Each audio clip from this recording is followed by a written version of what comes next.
Me. மூன்றையும் சேர்ந்து மாமேதைகளாக அமர்ந்திருக்கும் நடுவர்கள் அவர்களையும் மற்ற மாணவர்கள் அனைவரையும் என் மற்றும் எண்ணிலடங்க வணக்கங்களை கூறி என் உரையை நான் தொடங்குகிறேன். என் பெயர் விஜி மனோகரணி. நான் பெரியார் மணியம் யூனிவர்சிட்டியிலிருந்து வந்திருக்கிறேன். இன்று உள்ள தலைப்பு வெற்றிடத்திலிருந்து வெற்றியை. தோல்வி என்பது அவமானம் கிடையாது, வெற்றி என்பது மகுடம் கிடையாது. இரண்டுமே உன் வாழ்க்கை தான். உன் கைரேகையை வைத்து உன் வாழ்க்கையை நீ தீர்மானிக்காதே.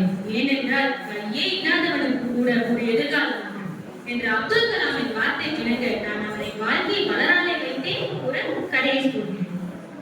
7 ஆண்டுகள், சுமார் 7 ஆண்டுகள் தன் உழைப்பை வைத்து ஒரு SLV-3 விண்கலத்தை அவர் உருவாக்கினார்.